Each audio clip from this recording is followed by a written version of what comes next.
श्री परमात्मने नमः। नमस्ते दोस्तों, भगवत गीता की इस यात्रा में आपका स्वागत है, अभिनंदन है। आज हम भगवत गीता के दूसरे अध्याय के 51वें श्लोक में प्रवेश करेंगे। तो चलिए प्रारंभ करते हैं। वसुदेवसुतं देवं कंसचाणूरमर्दनं देवकी परमानन्दं कृष्णं वन्दे जगद्गुरुम्। अथ श्रीमद्भगवद्गीता द्वितीयोऽध्यायः। श्रीभगवान् उवाच कर्मजं बुद्धियुक्ता हि फलं त्यक्त्वा मनीषिणः जन्मबन्धविनिर्मुक्ताः पदं गच्छन्त्यनामयम्। ये समता युक्त बुद्धिमान साधक कर्म जन्य फल का अर्थात संसार मात्र का त्याग करके जन्म रूप बंधन से मुक्त होकर निर्विकार पद को प्राप्त हो जाते हैं। कर्म जम बुद्धि युक्ता ही फलम त्यक्त्वा मनीषिणः। जो समता से युक्त हैं वे ही वास्तव में मनीषी अर्थात बुद्धिमान हैं।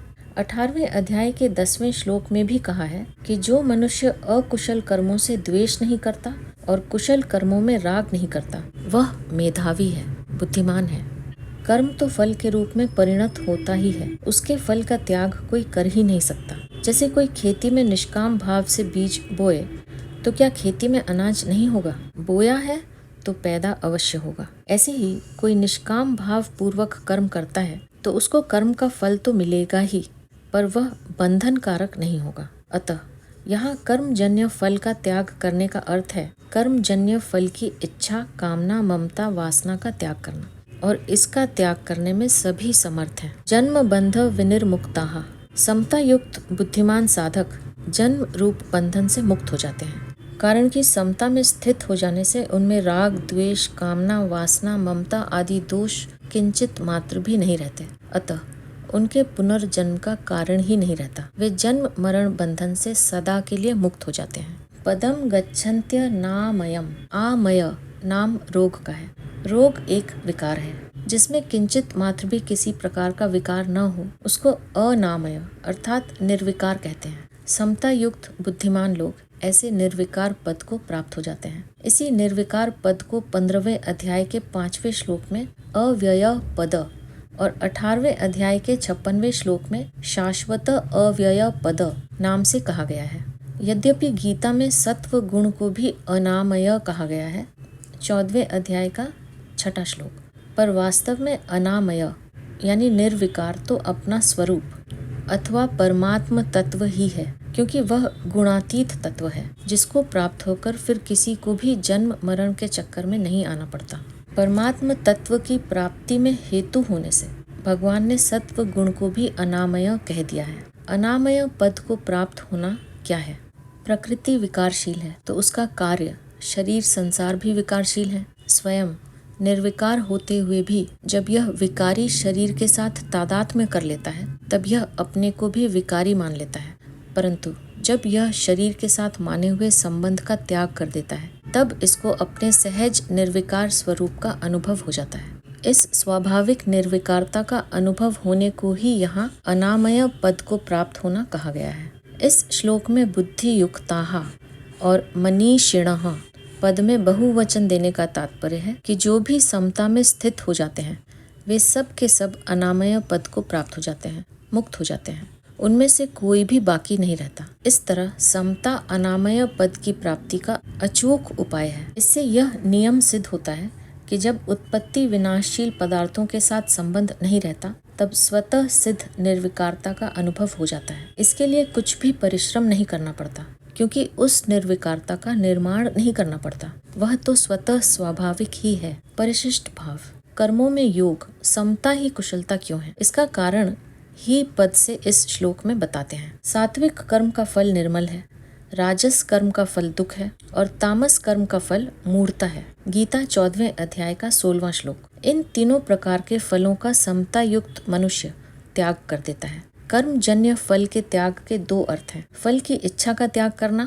और कर्मों के फलस्वरूप अनुकूल प्रतिकूल परिस्थिति प्राप्त होने पर सुखी दुखी न होना। वास्तव में उत्पत्ति विनाशशील संपूर्ण संसार कर्म फल के सिवाय और कुछ है ही नहीं।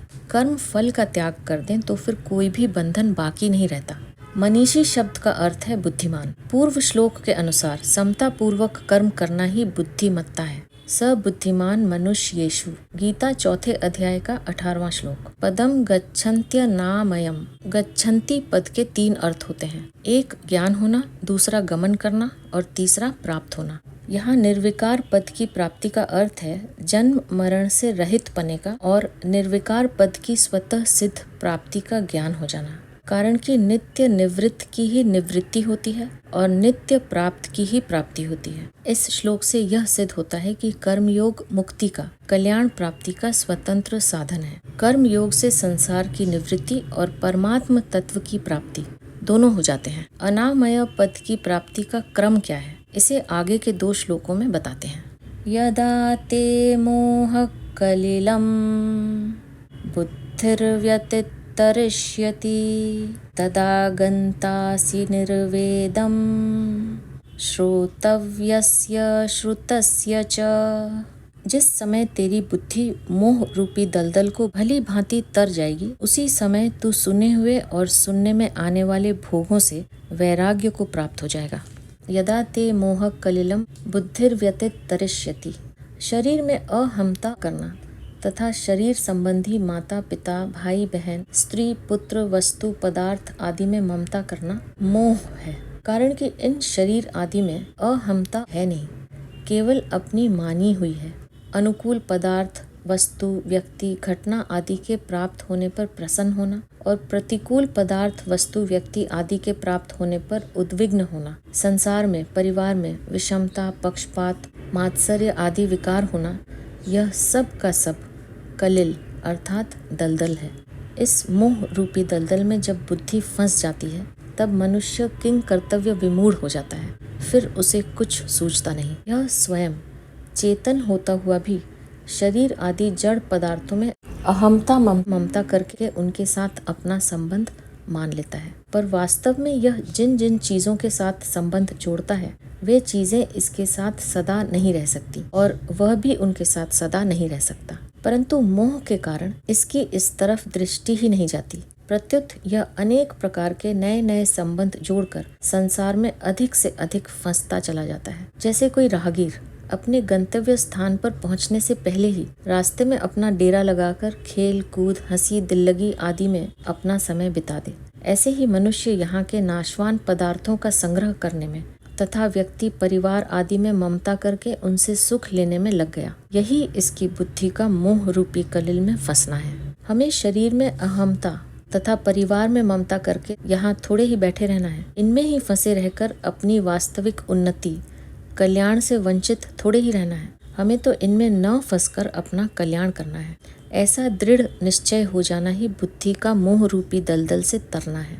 कारण कि ऐसा दृढ़ विचार होने पर बुद्धि संसार के संबंधों को लेकर अटकेगी नहीं, संसार में चिपकेगी नहीं। और इस मोह रूपी कलिल से तरने के 2 उपाय हैं, एक विवेक और दूसरा सेवा, जिसका वर्णन दूसरे अध्याय के 11वें से 30वें श्लोक तक हुआ है। विवेक तेज होता है तो वह असत विषयों से अरुचि करा देता है। मन में दूसरों की सेवा करने की, दूसरों को सुख पहुंचाने की धुन लग जाए तो अपने सुख आराम का त्याग करने की शक्ति आ जाती है। दूसरों को सुख पहुंचाने का भाव जितना तेज होगा उतना ही अपने सुख की इच्छा का त्याग होगा। जैसे शिष्य की गुरु के लिए, पुत्र की माता पिता के लिए, नौकर की मालिक के लिए सुख पहुंचाने की इच्छा होती है तो उनकी अपने सुख आराम की इच्छा स्वतः सुगमता से मिट जाती है। ऐसे ही कर्म योगी का संसार मात्र की सेवा करने का भाव हो जाता है तो उसकी अपने सुख भोग की इच्छा स्वतः मिट जाती है। विवेक विचार के द्वारा अपनी भोगेच्छा को मिटाने में थोड़ी कठिनता पड़ती है।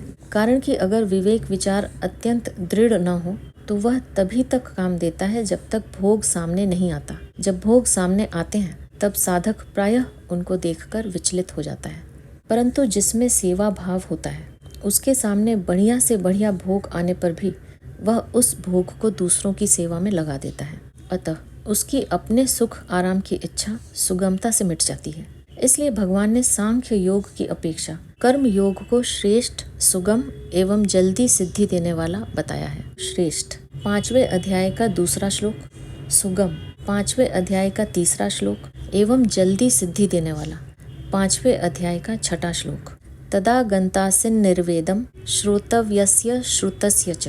मनुष्य ने जितने भोगों को सुन लिया है, भोग लिया है, अच्छी तरह से अनुभव कर लिया है, वे सब भोग यहाँ श्रुतस्य पद के अंतर्गत आते हैं। स्वर्गलोक, ब्रह्मलोक आदि के जितने भोग सुने जा सकते हैं, वे सब भोग यहाँ श्रोतव्यस्य पद के अंतर्गत आते हैं। जब तेरी बुद्धि मोह रूपी दलदल को तर जाएगी, तब इन श्रुत यानी इहलौकिक और श्रोतव्य यानी पारलौकिक भोगों से, विषयों से तुझे वैराग्य हो जाएगा।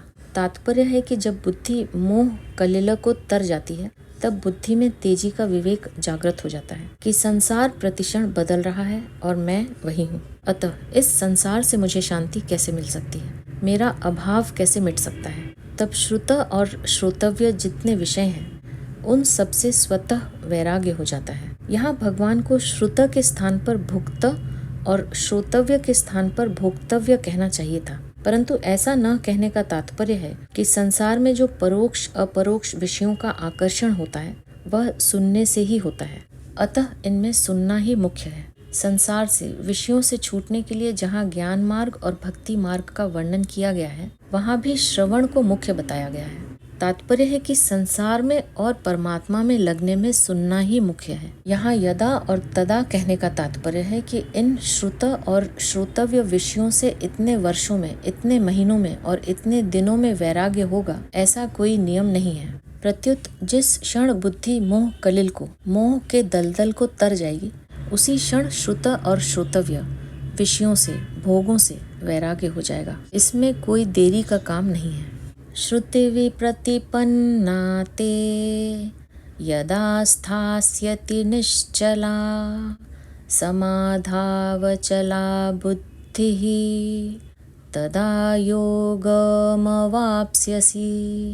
जिस काल में शास्त्रीय मत भेद से विचलित हुई तेरी बुद्धि निश्चल हो जाएगी और परमात्मा में अचल हो जाएगी, उस काल में तू योग को प्राप्त हो जाएगा। लौकिक मोह रूपी दलदल को तरने पर भी नाना प्रकार के शास्त्रीय मतभेदों को लेकर जो मोह होता है, उसको तरने के लिए भगवान इस श्लोक में प्रेरणा करते हैं। श्रुतिवि प्रतिपन्ना ते यदा स्थास्यति निश्चलाः समाधावचला बुद्धिः तदा योगम वाप्स्यसि। अर्जुन के मन में यह श्रुतिवि प्रतिपत्ति है कि अपने गुरुजनों का, अपने कुटुंब का नाश करना भी उचित नहीं है और अपने शास्त्र धर्म, युद्ध करने का त्याग करना भी उचित नहीं है। एक तरफ तो कुटुंब की रक्षा हो और एक तरफ शास्त्र धर्म का पालन हो।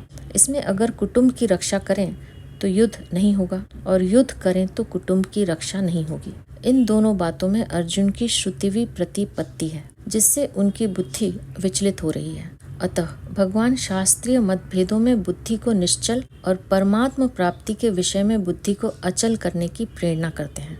पहले तो साधक में इस बात को लेकर संदेह होता है कि सांसारिक व्यवहार को ठीक किया जाए या परमात्मा की प्राप्ति की जाए। फिर उसका ऐसा निर्णय होता है कि मुझे तो केवल संसार की सेवा करनी है और संसार से लेना कुछ नहीं है। ऐसा निर्णय होते ही साधक की भोगों से उपरति होने लगती है, वैराग्य होने लगता है। ऐसा होने के बाद जब साधक परमात्मा की तरफ चलता है, तब उसके सामने साध्य और साधन विषयक तरह तरह के शास्त्रीय मतभेद आते हैं।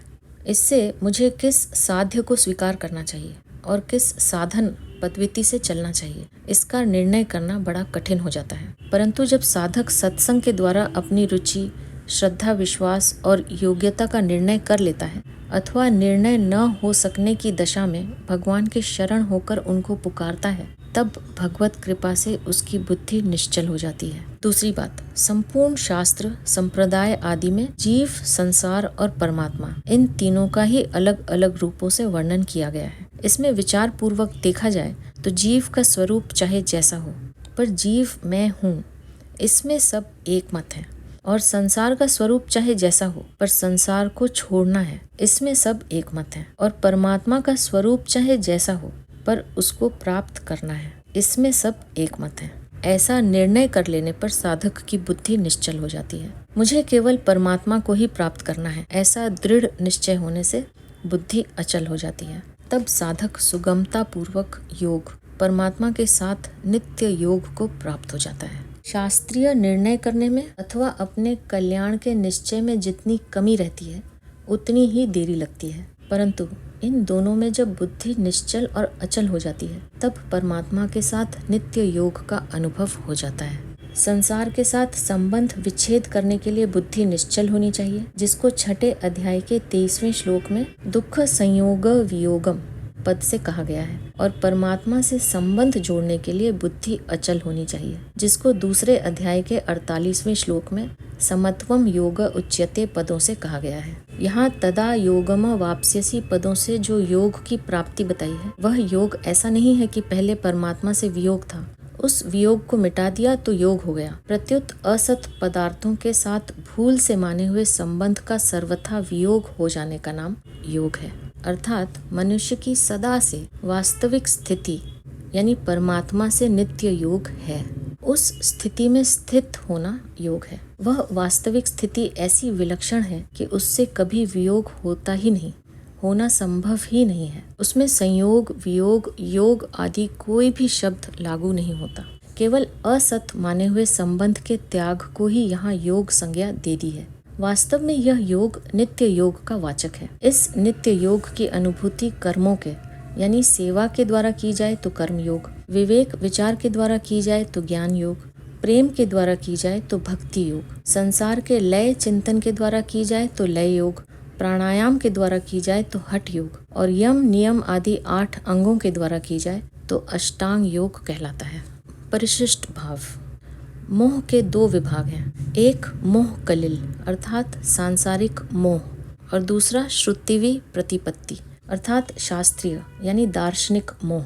शरीर, स्त्री, पुरुष, धन संपत्ति आदि में राग होना सांसारिक मोह है, और द्वैत, अद्वैत, विशिष्टाद्वैत, द्वैताद्वैत आदि दार्शनिक मतभेदों में उलझ जाना शास्त्रीय मोह है। इन दोनों का त्याग करने पर मनुष्य का भोगों से वैराग्य हो जाता है और उसकी बुद्धि स्थिर हो जाती है। बुद्धि स्थिर होने पर योग की प्राप्ति हो जाती है, अर्थात परमात्मा से दूरी मिट जाती है, समीपता आ जाती है। कर्म योग से समीपता होती है, ज्ञान योग से अभेद होता है और भक्ति योग से अभिन्नता होती है। कर्म योग और ज्ञान योग दोनों में से एक की सिद्धि होने पर साधक दोनों के फल को प्राप्त कर लेता है। गीता 5वें अध्याय का 4-5वां श्लोक।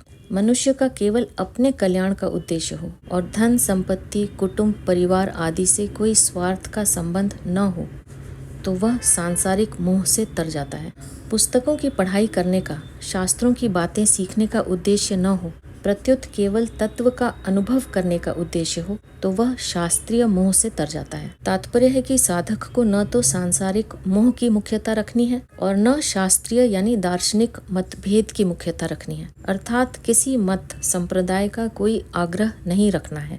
ऐसा होने पर वह योग का, मुक्ति का अथवा भक्ति का अधिकारी हो जाता है और इससे अधिक किसी अधिकार विशेष की जरूरत नहीं है।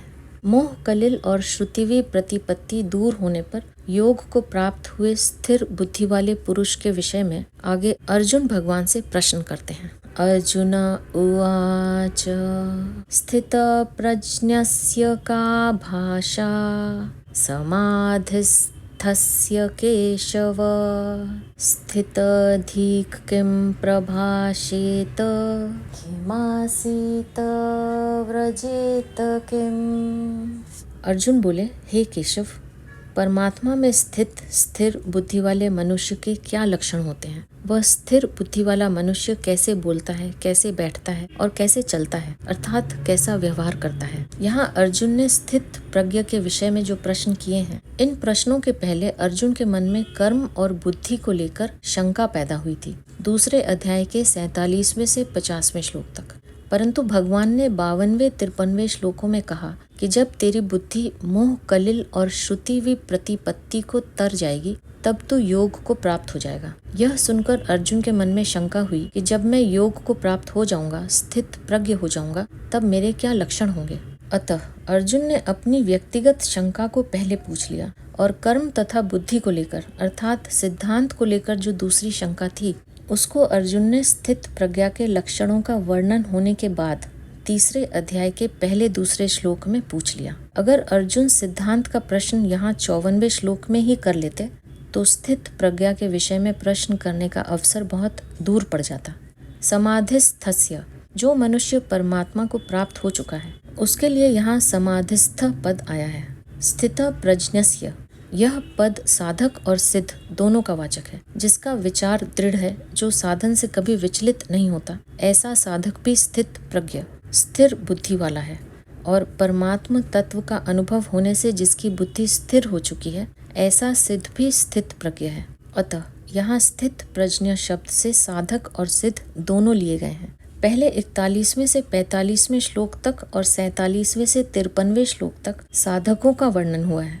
अतः आगे के श्लोकों में सिद्ध के लक्षणों में साधकों का भी वर्णन हुआ है। यहाँ शंका होती है कि अर्जुन ने तो समाधिस्थस्य पद से सिद्ध स्थित प्रज्ञ की बात ही पूछी थी, पर भगवान ने स्थित प्रज्ञ के लक्षणों में साधकों की बात क्यों कही? इसका समाधान है कि ज्ञान योगी साधक की तो प्रायः साधन अवस्था में ही कर्मों से उपरति हो जाती है। सिद्ध अवस्था में वह कर्मों से विशेष उपराम हो जाता है। भक्ति योगी साधक की भी साधन अवस्था में जप, ध्यान, सत्संग, स्वाध्याय आदि भगवत संबंधी कर्म करने की रुचि होती है और इनकी बहुलता भी होती है। सिद्ध अवस्था में भी भगवत संबंधी कर्म विशेषता से होते हैं। इस तरह ज्ञान योगी और भक्ति योगी दोनों की साधन और सिद्ध अवस्था में अंतर आ जाता है, पर कर्म योगी की साधन और सिद्ध अवस्था में अंतर नहीं आता।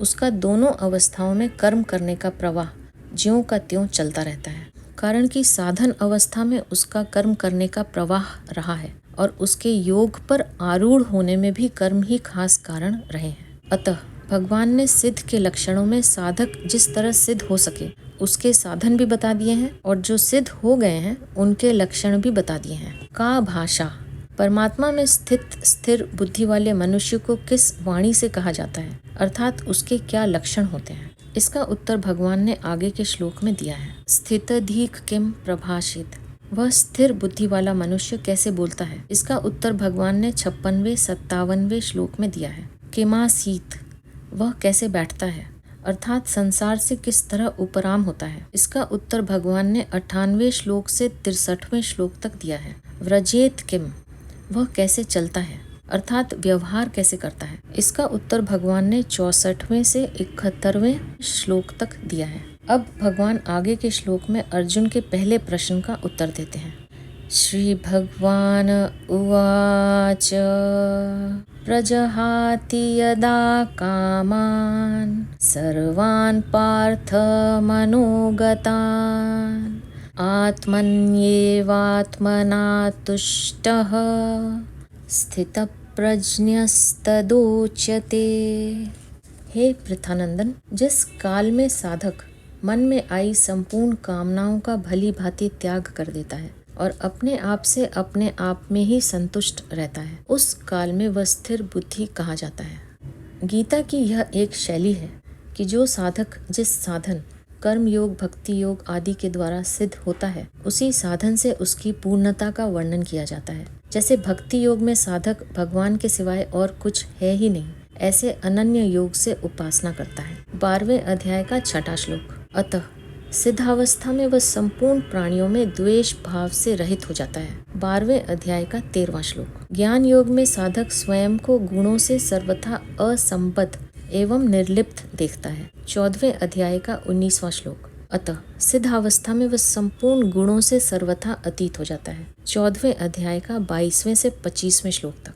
ऐसे ही कर्म योग में कामना के त्याग की बात मुख्य कही गई है। अतः सिद्धावस्था में वह संपूर्ण कामनाओं का त्याग कर देता है। यह बात इस श्लोक में बताते हैं। प्रजहाति यदा कामान सर्वान पार्थ मनोगतान। इन पदों का तात्पर्य यह हुआ कि कामना न तो स्वयं में है और न मन में ही है। कामना तो आने जाने वाली है और स्वयं निरंतर रहने वाला है। अतः स्वयं में कामना कैसे हो सकती है? मन एक करण है और उसमें भी कामना निरंतर नहीं रहती, प्रत्युत उसमें आती है। मनोगतान, अतः मन में भी कामना कैसे हो सकती है? परंतु शरीर, इंद्रियां, मन, बुद्धि से तादात्म्य होने के कारण मनुष्य मन में आने वाली कामनाओं को अपने में मान लेता है। जहाति जहाती क्रिया के साथ प्र उपसर्ग देने का तात्पर्य है कि साधक कामनाओं का सर्वथा त्याग कर देता है। किसी भी कामना का कोई भी अंश किंचित मात्र भी नहीं रहता। अपने स्वरूप का कभी त्याग नहीं होता और जिससे अपना कुछ भी संबंध नहीं है उसका भी त्याग नहीं होता। त्याग उसी का होता है जो अपना नहीं है पर उसको अपना मान लिया है। ऐसे ही कामना अपने में नहीं है पर उसको अपने में मान लिया है। इस मान्यता का त्याग करने को ही यहाँ प्रजहाति पद से कहा गया है। यहाँ कामान शब्द में बहुवचन होने से सर्वान पद उसी के अंतर्गत आ जाता है। फिर भी सर्वान पद देने का तात्पर्य है कि कोई भी कामना न रहे और किसी भी कामना का कोई भी अंश बाकी न रहे।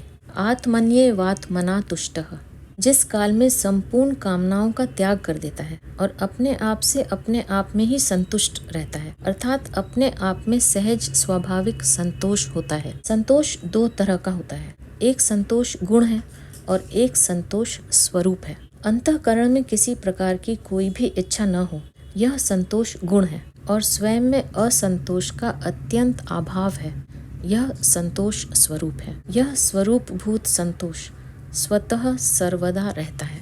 इसके लिए कोई अभ्यास या विचार नहीं करना पड़ता। स्वरूप भूत संतोष में प्रज्ञा बुद्धि स्वतः सिद्ध रहती है। स्थित प्रज्ञस्तदोच्यते, स्वयं जब बहु शाखाओं वाली अनंत कामनाओं को अपने में मानता था उस समय भी वास्तव में कामनाएं अपने में नहीं थीं और स्वयं स्थित प्रज्ञ ही था, पर उस समय अपने में कामनाएं मानने के कारण बुद्धि स्थिर न होने से वह स्थित प्रज्ञ नहीं कहा जाता था, अर्थात उसको अपनी स्थित प्रज्ञा का अनुभव नहीं होता था। अब उसने अपने में से संपूर्ण कामनाओं का त्याग कर दिया, अर्थात उनकी मान्यता को हटा दिया, तब वह स्थित प्रज्ञ कहा जाता है, अर्थात उसको अपनी स्थित प्रज्ञा का अनुभव हो जाता है। साधक तो बुद्धि को स्थिर मानता है, परंतु कामनाओं का सर्वथा त्याग होने पर बुद्धि को स्थिर बनाना नहीं पड़ता, वह स्वतः स्वाभाविक स्थिर हो जाती है। कर्म योग में साधक का कर्मों से ज्यादा संबंध रहता है। उसके लिए योग में आरूढ़ होने में भी कर्म कारण है। आरूढ़ रुक्षोर मुनेर योगम कर्म कारणम उच्यते, गीता 6 अध्याय का 3 श्लोक। इसलिए कर्म योगी का कर्मों के साथ संबंध साधक अवस्था में भी रहता है और सिद्धावस्था में भी। सिद्धावस्था में कर्म योगी के द्वारा मर्यादा के अनुसार कर्म होते रहते हैं जो दूसरों के लिए आदर्श होते हैं। गीता 3 अध्याय का 21वां श्लोक। इसी बात को भगवान ने 4 अध्याय में कहा है कि कर्म योगी कर्म करते हुए भी निर्लिप्त रहता है और निर्लिप्त रहते हुए ही कर्म करता है। कर्मण्य कर्म यः पश्येद कर्मणि च कर्म यः, 4 अध्याय का 18वां श्लोक। भगवान ने 53वें श्लोक में योग की प्राप्ति में बुद्धि की 2 बातें कही थी। संसार से हटने में तो बुद्धि निश्चल हो और परमात्मा में लगने में बुद्धि अचल हो, अर्थात निश्चल कहकर संसार का त्याग बताया और अचल कहकर परमात्मा में स्थिति बताई। उन्हीं 2 बातों को लेकर यहाँ यदा और तदा पद से कहा गया है कि जब साधक कामनाओं से सर्वथा रहित हो जाता है और अपने स्वरूप में ही संतुष्ट रहता है तब वह स्थित प्रज्ञ कहा जाता है। तात्पर्य है कि जब तक कामना का अंश रहता है तब तक वह साधक कहलाता है और जब कामनाओं का सर्वथा अभाव हो जाता है तब वह सिद्ध कहलाता है। इन्हीं 2 बातों का वर्णन भगवान ने इस अध्याय की समाप्ति तक किया है। जैसे यहाँ प्रजहाति यदा कामान सर्वान पदों से संसार का त्याग बताया और फिर आत्मन येवात्मना तुष्टः पदों से परमात्मा में स्थिति बताई। 56वें श्लोक के पहले भाग में 3 चरणों में संसार का त्याग और स्थित धीर मुनि ही पद से परमात्मा में स्थिति बताई। 97वें और 98वें श्लोकों में पहले संसार का त्याग बताया और फिर तस्य प्रज्ञा प्रतिष्ठिता पदों से परमात्मा में स्थिति बताई। 59वें श्लोक के पहले भाग में संसार का त्याग बताया और परम दृष्टवा पदों से परमात्मा में स्थिति बताई। 60वें श्लोक से 61वें श्लोक तक पहले संसार का त्याग बताया और फिर युक्त आसीत मतपरः आदि पदों से परमात्मा में स्थिति बताई। 62वें से 65वें श्लोक तक पहले संसार का त्याग बताया और फिर बुद्धिः पर्यवतिष्ठते पदों से परमात्मा में स्थिति बताई। 66वें से 68वें श्लोक तक पहले संसार का त्याग बताया और फिर तस्य प्रज्ञा प्रतिष्ठिता पदों से परमात्मा में स्थिति बताई। 69वें श्लोक में या निशा सर्वभूतानाम तथा यस्याम जागृति भूतानि पदों से संसार का त्याग बताया और तस्याम जागृति संयमी तथा सा निशा पश्यतो मुनेः पदों से परमात्मा में स्थिति बताई। 70वें और 71वें श्लोक में पहले संसार का त्याग बताया और फिर स शांतिमधि गच्छति पदों से परमात्मा में स्थिति बताई। 72वें श्लोक में नैनाम प्राप्य विमुह्यति पदों से संसार का त्याग बताया और ब्रह्म निर्वाणम ऋच्छति आदि पदों से परमात्मा में स्थिति बताई। परिशिष्ट भाव यह है कि एक विभाग अस्थिर बुद्धि वालों का है और एक विभाग स्थिर बुद्धि वालों का है। अस्थिर बुद्धि वालों की बात तो पहले 41वें से 44वें श्लोक तक कह दी। अब स्थिर बुद्धि वालों की बात 55वें से 71वें श्लोक तक कहते हैं। जिस समय साधक सांसारिक रुचि का त्याग करके उस समय वह स्थिर बुद्धि वाला कहा जाता है। जिसका परमात्मा का उद्देश्य होता है उसकी बुद्धि एक निश्चय वाली होती है, क्योंकि परमात्मा भी एक ही है। परंतु जिसका संसार का उद्देश्य होता है उसकी बुद्धि असंख्य कामनाओं वाली होती है, क्योंकि सांसारिक वस्तुएं असंख्य हैं। गीता 2 अध्याय का 41वां श्लोक। समता की प्राप्ति के लिए बुद्धि की स्थिरता बहुत आवश्यक है। पातंजल योग दर्शन में तो मन की स्थिरता, वृत्ति निरोध को महत्व दिया गया है, पर गीता बुद्धि की स्थिरता यानी उद्देश्य की दृढ़ता को ही महत्व देती है। कारण कि कल्याण प्राप्ति में मन की स्थिरता का उतना महत्व नहीं है जितना बुद्धि की स्थिरता का महत्व है। मन की स्थिरता से लौकिक सिद्धियां प्राप्त होती हैं, पर बुद्धि की स्थिरता से पारमार्थिक सिद्धि यानी कल्याण की प्राप्ति होती है। कर्म योग में बुद्धि की स्थिरता ही मुख्य है। अगर मन की स्थिरता होगी तो कर्म योगी कर्तव्य कर्म कैसे करेगा? कारण कि मन स्थिर होने पर बाहरी क्रियाएं रुक जाती हैं। भगवान भी योग यानी समता में स्थित होकर कर्म करने की आज्ञा देते हैं। योगस्थ गुरु कर्माणि 2 अध्याय का 48वां श्लोक। प्रजहाति और कामान सर्वान पद देने का तात्पर्य है कि किंचित मात्र भी कामना न रहे, पूरा का पूरा त्याग हो जाए। कारण कि यह कामना ही परमात्म प्राप्ति में खास बाधक है। आगे के 2 श्लोकों में स्थित प्रज्ञ कैसे बोलता है, अर्जुन के इस दूसरे प्रश्न का उत्तर भगवान देंगे, जिन्हें लेकर हम अपनी अगली प्रस्तुति में फिर उपस्थित होंगे। अब मैं आपसे आज्ञा लूंगी। आप अपना ध्यान रखिए, हमेशा खुश रहिए, मुस्कुराते रहिए। आपका बहुत बहुत धन्यवाद। ओम श्री परमात्मने नमः।